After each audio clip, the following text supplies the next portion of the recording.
हाय, scientific method क्या होता है? साइंटिफिक मेथड होता है एक एम्पेरिकल मेथड जो कि फैक्ट्स को चेक करने के लिए हम लगाते हैं हाइपोथेसिस और एक्सपेरिमेंटेशन के थ्रू। यही डिस्कस करने आज हम आ गए। ये बहुत ज़्यादा एक इम्पॉर्टेंट चीज़ है। आप बिजनेस करते हैं, आप घर पे हाउसवाइफ हैं, आप स्कूल में पढ़ने वाले एक बच्चे हैं। आपको अगर ये साइंटिफिक मेथड के बारे में पता होगा तो आपकी लाइफ थोड़ी सी और आसान हो जाएगी। तो इसी पे बात करते हैं। आज स्टार्ट करते हैं सर, थॉट स्पेस एपिसोड 2।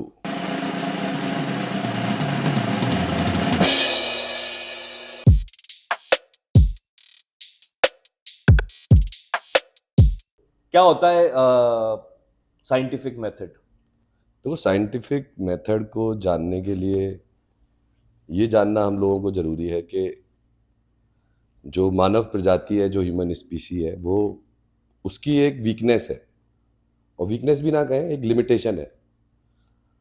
और वो लिमिटेशन ये है कि we can ever have limited information only. We we can can have not limited information. We we can cannot have infinite infinite information. Information. मतलब ऐसा नहीं हो सकता ना कि हम लोग जीरो से लेके इनफाइनाइट टाइम तक किसी इवेंट को ऑब्जर्व कर सकें। Okay. किसी भी पॉइंट ऑफ टाइम पर जो हमारे पास ऑब्जर्वेशन है वो अभी तक की ऑब्जर्वेशन है या लिमिटेड इंफॉर्मेशन है। ठीक है। तो किसी भी क्वेश्चन का अगर हम लोग जवाब ढूंढ रहे हैं, कोई आंसर ढूंढ रहे हैं, तो वो आंसर कभी भी कंप्लीट नहीं हो सकता, एब्सोल्युटली कंप्लीट नहीं हो सकता। कोई भी मतलब उसके बारे में एक सत्य नहीं हो सकता, कोई अल्टीमेट ट्रुथ नहीं हो सकता। बहुत अच्छी बात कही आपने। मुझे इससे रियलाइज हुआ कि जो साइंटिफिक मेथड होता है उसका पहला स्टेप होता है observation. So it all starts with observation. बिल्कुल बिल्कुल। अगर हम लोग कोई चीज़ ऑब्जर्व कर रहे हैं, तो मान लीजिए कोई इंफॉर्मेशन मेरे पास आई कि इवेंट ए होता है तो उसकी वजह से इवेंट बी होता है, और एक कोई दूसरी इंफॉर्मेशन आई कि इवेंट सी होता है, उससे इवेंट डी होता है। अब मैं क्या कर सकता हूं, मैं बोल सकता हूं, एक हाइपोथेसिस दे सकता हूं आपको। मैंने हाइपोथेसिस दी कि भाई ए होगा तो बी होगा और सी होगा तो डी होगा। लेकिन यहां क्या है, मैंने कुछ नया ऐड नहीं किया। जो मेरे पास इंफॉर्मेशन थी बस उसी को मैंने फैक्ट की तरह प्रेजेंट कर दिया। तो इसको तो साइंस हम लोग नहीं कहेंगे। फिजिक्स में हम लोग क्या करते हैं, जैसे हमने दो इवेंट देखे कि A result in B and C result in D, तो हम लोग ये देखते हैं कि कौन कौन से फैक्टर्स हैं जो इन दोनों इवेंट्स में इन्वॉल्व है। ठीक है। उन फैक्टर्स को हम लोग क्वांटिफाई करने के लिए फिजिकल क्वांटिटी नाम की चीज बताते हैं कि भाई इन चीज़ों को हम लोग मेजर कर सकते हैं, नाप सकते हैं। फिर हमने उन फिजिकल क्वांटिटीज को लेके एक रिलेशन बनाया कि देखो ये फिजिकल क्वांटिटीज इस तरीके से रिलेटेड है, और इस रिलेशन से अगर तुम देखोगे तो ये दोनों इवेंट हमारे जो है ये एक्सप्लेन हो रहे हैं। दोनों इवेंट के लिए तुमको अलग अलग कोई मेथड लगाने की जरूरत नहीं है, एक ही हाइपोथेसिस है, एक ही थ्योरी है, उसी थ्योरी से दोनों इवेंट एक्सप्लेन हो रहे हैं। तो यहाँ आता है दूसरा स्टेप, हाइपोथेसिस। आप हाइपोथेसिस एक मॉडल क्रिएट कर रहे हैं, हम एक क्रिएट मॉडल। करते हो, मॉडल आगे लाते हो उस जो मॉडल एक्सप्लेन में, करे। हाँ, उस मॉडल में हम लोग कुछ फैक्टर्स रखते हैं, कुछ क्वांटिटीज रखते हैं और बताते हैं कि ये क्वांटिटीज इस तरीके से रिलेटेड है। ठीक है। और फिर हम लोग बोलते हैं कि अगर इस मेथड को तुम लोग सही मानो तो जो जो ऑब्जर्वेशन हमने किए हैं वो सभी एक्सप्लेन हो रही हैं। ठीक है। लेकिन यहाँ पर हम ये नहीं कह सकते कि यही चीज सत्य है, यही चीज अल्टीमेट ट्रूथ है। तो यहाँ पर भी साइंटिफिक मेथड खत्म नहीं होता, बट यहाँ पर साइंस शुरू हो जाती है। अच्छा।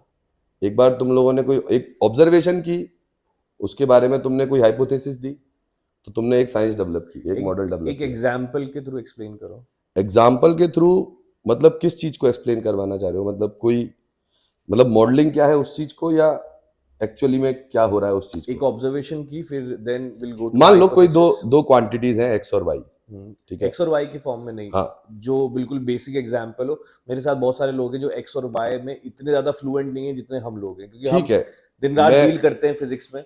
चलिए सिंपल एक काम करते हैं हम लोग। जैसे मान लीजिए कि एक ऑब्जेक्ट है कोई, उसके ऊपर हम कोई पार्टिकुलर अमाउंट ऑफ फोर्स लगा रहे हैं, तो उसका कुछ एक्सेलरेशन आ रहा है। सिमिलरली एक दूसरी सिचुएशन में हम कोई दूसरा अमाउंट ऑफ फोर्स लगा रहे हैं, उसका एक एक्सेलरेशन आ रहा है।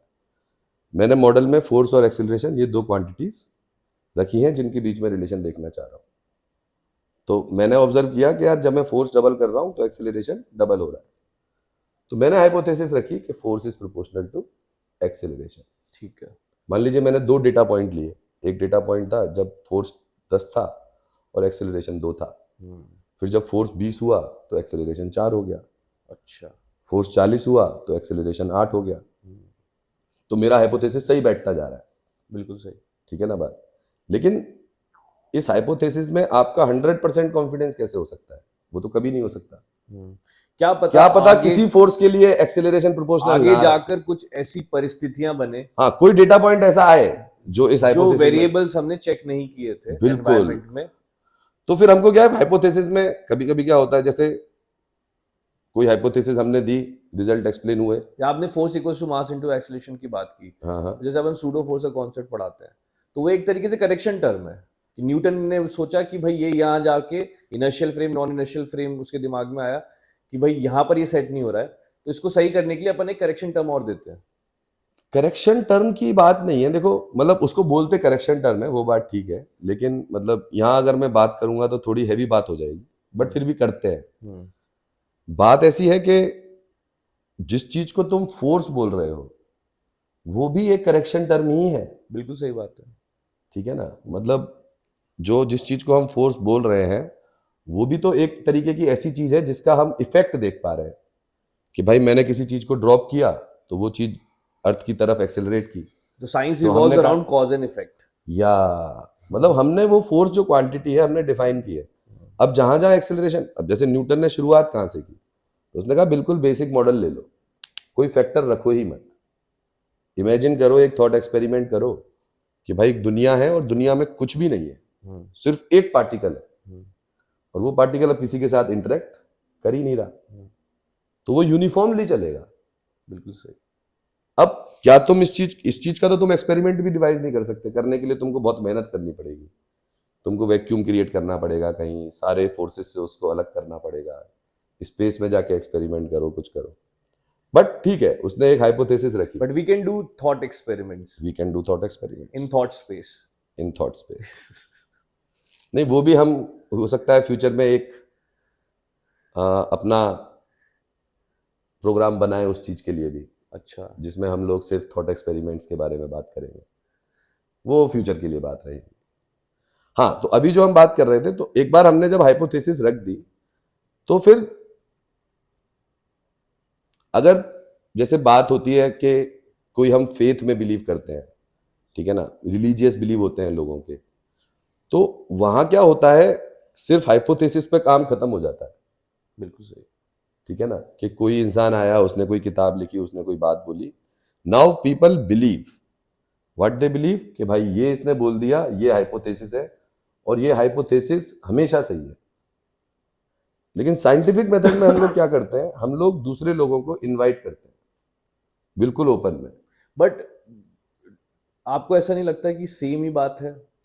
मैं डिफरेंस पे आ रहा हूं, मतलब हाँ। अभी तक तो सेम ही बात थी। कि फिजिक्स में भी हमने लॉ डिफाइन किया और बोला कि ये कंडीशन है, ये होता है। वही तो मैं कह रहा हूं ना, मैं उसी पे आ रहा फेथ हूं। भी कुछ ऐसे ही काम करता है। देखो वही मैं तो कहना, डाइवर्जन कहाँ आया? डाइवर्जन जहां पे आ रहा है वही तो बता रहा हूं कि साइंस में साइंटिफिक मेथड उसको हम तभी कह रहे हैं जब हमने सामने वाले को अलाउ किया। मान ले आज मैं एक हाइपोथेसिस रखता हूं, मैं तुझे बताता हूं कि भाई ऐसे ऐसे हो रही हैं चीजें, ठीक है। ठीक है ना, लेकिन तू मेरे पास आया और तूने कहा देख भाई ये एविडेंस मैं लेके आया हूं, अगर ऐसा ऐसा करें तो तेरी हाइपोथेसिस से ये एक्सप्लेन नहीं हो रहा, ठीक है। वहां मुझे एक्सेप्ट करना पड़ेगा कि हाँ भाई तूने ये जो फैक्ट रखा है ये सही है, इस सिचुएशन में तो मेरी हाइपोथेसिस फेल हो गई। तो मैं गया, मैंने अपनी हाइपोथेसिस को रिवाइज किया, उसमें कोई नई टर्म ऐड की, कोई नई क्वांटिटी बताई कि यार देख मैं जो पहले मॉडल था ना उसमें मैं इस क्वांटिटी को लेना भूल गया था, या मैं इस फैक्टर को कंसीडर करना भूल गया था, तुम इस फैक्टर को कंसीडर करो और अब देखो ऐसा इक्वेशन बनी है और अब तुम लगाओ, अब तुम्हारी भी ऑब्जर्वेशन हो रही है। लेकिन जहां बिलीफ सिस्टम है, जहां बिलीफ सिस्टम है वहां क्या किया जाता है, मतलब कि अगर कोई आदमी क्वेश्चन करता है तो उसको तुम ग्रुप से बाहर कर देते हो, उसको क्या करते हो तुम ग्रुप से बाहर कर देते हो, क्वेश्चन करना अलाउड नहीं है। तो ऐसी बात नहीं है, जो लोग रिलीजियस बिलीफ भी रखते हैं तो रिलीजियस बिलीफ भी स्टैटिक नहीं है। जो हमारा फर्स्ट एपिसोड था उसके बीच में कहीं ये बात हुई बिल्कुल हुई थी ये बात, तो मतलब एनएमएस सर बोल रहे थे उस समय पे कि धर्म वालों ने क्या किया, उन्होंने क्वेश्चन करना बंद कर दिया। तो ऐसी बात नहीं है, एक समय तक वो भी साइंटिफिक प्रिंसिपल्स को फॉलो कर रहे थे, लेकिन जैसे ही उन्होंने बंद किया तो वहां गड़बड़ हो गई। एनीवेज ये साइंस तो वर्सेस तीसरी, हाँ रिलीजन नहीं, तो तीसरी डिबेट हम स्टेप, किसी और दिन करेंगे। मेरा पॉइंट ये है कि हम हाइपोथेसिस के बाद प्रिडिक्शंस पे आते हैं, हाइपोथेसिस के कि बाद हम हम एक प्रिडिक्शंस मॉडल पे आते बनाते हैं, हैं, हम कोई एक्सपेरिमेंट प्रपोज करते हैं। प्रपोज करते हैं और उसकी जो रिजल्ट्स होते हैं वो प्रिडिक्ट करने की कोशिश करते हैं। हाँ, और अगर प्रिडिक्शन हमारी रिजल्ट्स के साथ मैच करती हैं तो हम उसको बोलते हैं कि ये हाइपोथेसिस करेक्ट है। बिल्कुल सही। अच्छा, लेकिन एक और बात यहाँ पे न्यूटन है, का एक टाइम मुझे याद आता है कि काफी सालों तक उसके प्रेडिक्शन सारे बिल्कुल मस्त एकदम 0.00001 तक जो है सही हो रहे थे, सही हो रहे थे। बिल्कुल। फिर वो क्या चेंज आया साइंटिफिक मेथड में, ये मॉडर्न साइंटिफिक मेथड क्या चीजें होती है? तो देखो साइंटिफिक मेथड में अपन अभी पहुंच गए हैं कि भाई observation, hypothesis, prediction, then analysis, then experiment, experiment, then analysis, then conclusion, then conclusion, then back to observation, कि देन भाई ये जो बैक टू कंक्लूजन ऑब्जर्वेशन, है इसको भी अब अपन को जो है इसमें भी नुक्स निकालना है, इसको भी थोड़ा और कुरेदना है। Open to criticism. Open to criticism in scientific. देखो ठीक है एक ना? एक चीज और है कि साइंटिस्ट लोग जो बोलते हैं, साइंटिस्ट लोग बोलते हैं कि there is no thing called scientific proof.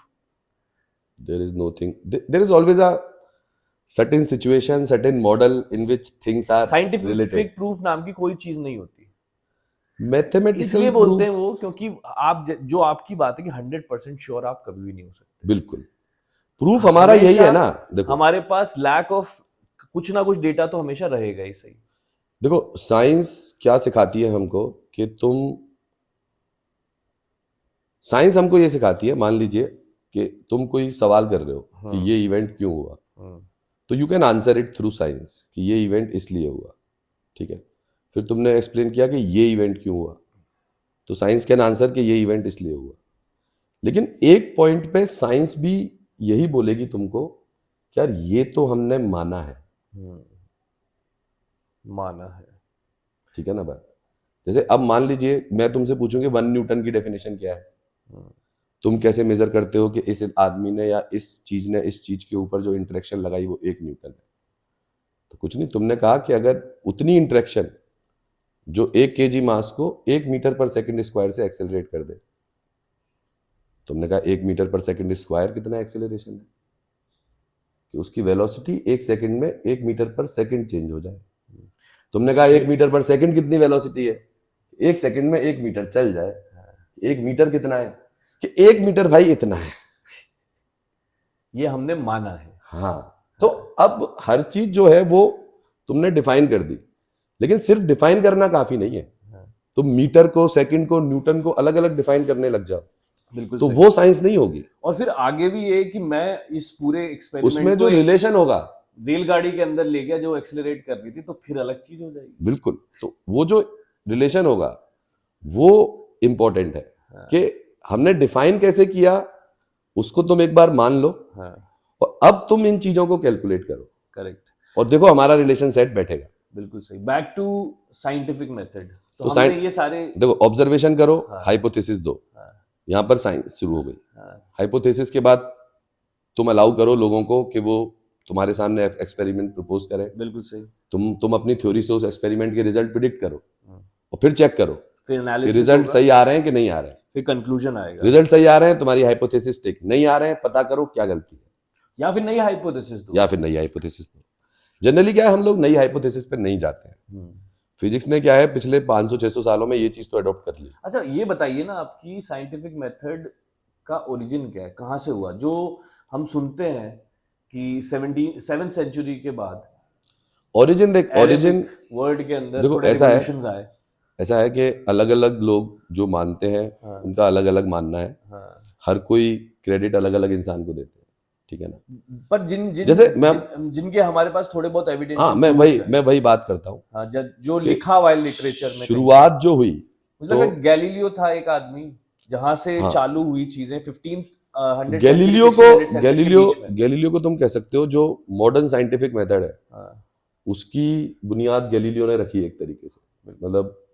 लेकिन उससे पहले भी थी चीजें, जैसे तुम आज से 2000 साल पीछे जाओ, 2500 साल पीछे, तो ग्रीक लोग जो थे वो मैथमेटिक्स में बहुत निपुण थे, ज्योमेट्री में बहुत तगड़ा ज्योमेट्री में बहुत काम किया उन लोगों ने, ठीक है ना। तो उन लोगों ने क्या है, फिजिकल वर्ल्ड को मैथमेटिक्स से जोड़ना शुरू कर दिया था। लेकिन मतलब जब से अपना क्रिश्चियनिटी आई, हम्म, ठीक है ना, 1 एडी से लेके और 700 एडी तक। रिलीजन आया। नहीं, रिलीजन आया नहीं, मतलब वो मैं एक्चुअल बात कर रहा हूं, क्योंकि देखो इधर जो साइंस डेवलप हो रही थी अपने यहाँ, वो अपने यहाँ हो रही थी, इंडिया में, चाइना में, ठीक है ना, इधर भी ऐसी बात नहीं है नहीं हो रही थी, बट जो मेन डेवलपमेंट हो रहा था, जो ग्रीक रोमन से शुरू हुआ था, वो तो यूरोप में ही हो रहा था। तो यूरोप में क्रिश्चियनिटी का जो प्रसार हुआ, तो वो बीच के जो 600-700 साल थे, वहां पर साइंटिफिक डेवलपमेंट बहुत स्लो हो गया, ठीक है ना। वो जो ग्रीक लोगों ने जो भी मेहनत की थी तब बिल्कुल तक, सही बात है। वो वहीं आके अटक गई। हम्म, फिर 700 के बाद अरेबिक वर्ल्ड में रिवोल्यूशन आया, साइंटिफिक रिवोल्यूशन, 700, 800, 900, 1000 के आसपास। उस साइंटिफिक रिवोल्यूशन की देन थी जो एलजेब्रा है आज हमारे बिल्कुल पास। सही। इब्न अल हैतम। इब्न अल हैतम थोड़ा आगे का आदमी है, तो एलजेब्रा वेलजेब्रा जब आया तो हम चीजों को और ज्यादा वास्ट करके देखने लगे। मतलब पहले हम लोग 2 डायमेंशन 3 डायमेंशन में इमेजिन कर पाते थे, लेकिन अब हम मैथमेटिक्स की मदद से, एलजेब्रा की मदद से कोई बड़ी हायर पॉलिनोमियल के बारे में भी सोच सकते हैं, नए नए फंक्शंस के बारे में सोच तो सकते हैं। मैथमेटिक्स ने एक टूल का काम किया, बहुत खूबसूरत टूल। हाँ, जो मतलब जिस चीज को एक्सप्लेन करने के लिए पहले तुम्हें 50 पन्ने की किताब लिखनी पड़ रही थी, उस बात को अब तुम 5 लाइन में समझा पा रहे हो। बिल्कुल सही। कंप्रेस हो गई बहुत ज्यादा मैथमेटिक्स। इब्न अल हैतम को ज्यादातर जो लोग हैं वो फादर ऑफ साइंटिफिक मेथड मानते हैं, फादर ऑफ ऑप्टिक्स मानते हैं, और फादर ऑफ ऑप्टिक्स भी मानते हैं, साइंटिफिक और मेथड का साइंटिफिक, वो हाँ, पहली बार रिटन प्रूफ्स हमें मिले कि किसी ने जो ये बुनियाद करने हाँ की रखी। कोशिश की, जो हम अभी इतने देर से समझा रहे थे कि ऑब्जर्वेशन, हाइपोथेसिस, ये जो प्रोसेस था उसने डॉक्यूमेंट किया उसने अच्छे से। हाइपोथेसिस तो पहले भी लोग देते थे। हाँ। He was the first known person जिसने अपनी हाइपोथेसिस के लिए एक्सपेरिमेंट भी सामने रखे, उसने एक रिटर्न एक्सप्लेनेशन भी सामने रखा। कितना सही था कितना गलत था उसके ऊपर हम आज बात कर सकते हैं। कोई भी जो हाइपोथेसिस होती है वो कभी सही या गलत नहीं होती, वो अपने टाइम के हिसाब से यूजफुल होती है। उसने ऑप्टिक्स के बारे में जो बात की, उन्हीं चीजों से इंस्पायर्ड होकर गैलीलियो ने काम किया, उन्हीं चीजों से इंस्पायर्ड होकर न्यूटन ने ऑप्टिक्स में काम किया, ठीक है ना। न्यूटन ने जो किताब लिखी, गैलीलियो पढ़ने गया था आर्ट्स, उसके बाद उसके फादर ने बोला कि मेडिसिन पढ़, तो उसको ज्योमेट्री की एक क्लास अटेंड करी, उसको शौक लग गया। एल्केमी का बहुत शौक था उसे, एल्केमी का भी था, और ज्योमेट्री वो मतलब ऐसा है कि पीछे पीछे पढ़ने लगा। उसके बाद ज्योमेट्री पढ़ते पढ़ते पढ़ते पढ़ते वो प्रोफेसर बन गया। प्रोफेसर में बहुत ज्यादा उस टाइम पे पैसे मिलते नहीं थे, तो फिर उसने क्या किया कि जो गोला बारूद वाली एक कंपनी थी जो कि वो बनाती थी तोप, प्रोजेक्टाइल्स, उसका वो मैनेजर बन गया जाके। अच्छा, कि अब मैं जो है साइंटिफिक वो करके निकाल के प्रेडिक्शंस करूंगा मस्त एकदम।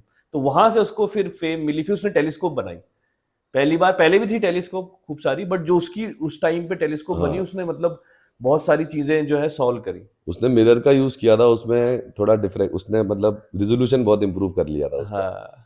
अरे नहीं, तो वही तो चीज हुई फिर ना। वो बात मानने लगा कि वो केपलर पढ़ा उसने, तो केपलर उसको लगा कि ये तो समझ नहीं आया उसे, कि केपलर से वो ज्यादा एग्री नहीं करता था। नहीं, केपलर तो गैलीलियो के साथ का ही आदमी था, थोड़े बाद का ही था। बिल्कुल। तो वो ऐसा था, मतलब गैलीलियो की जो स्टोरी थी ना, वो तो बहुत सिंपल स्टोरी थी। कोपरनिकस ने आके अपन को मतलब जो हाइपोथेसिस दी कि सन सेंटर में है, हीलियोसेंट्रिक मॉडल जिसको हम लोग कहते हैं। हाँ।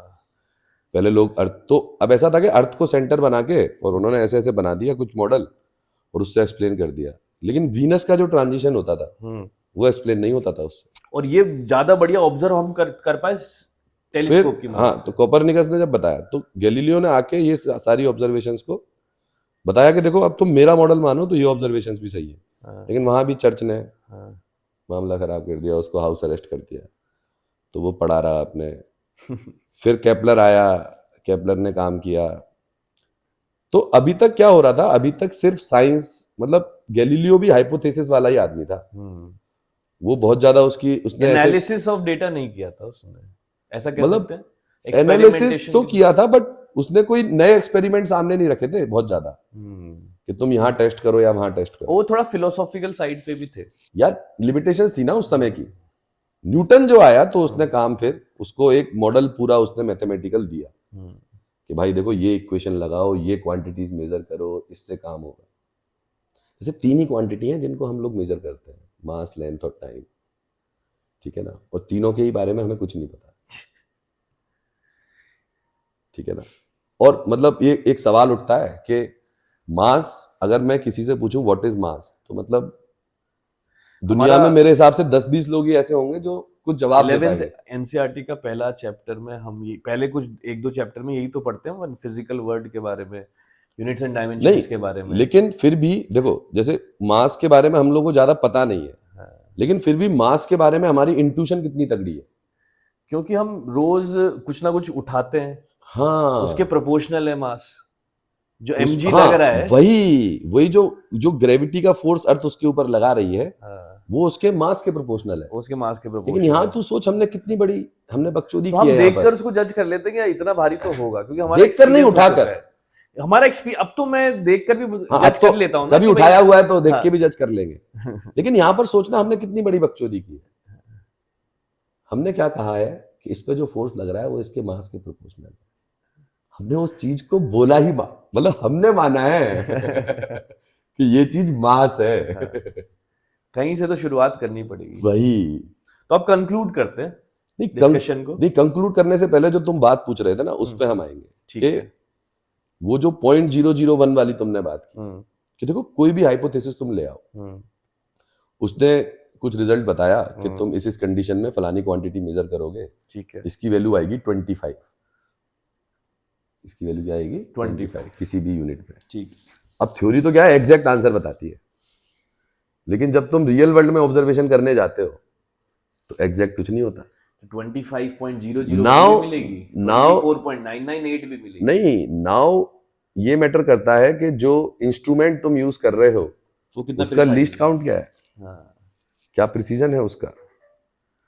अब यहां से जो चीज आती है ना, वो आती है जिसको हम लोग बोलते हैं कि हमारे साइंटिफिक वर्ल्ड में सिग्मा वैल्यू बिल्कुल सही। किसी भी रिजल्ट की, 6 सिग्मा 7 ठीक है ना।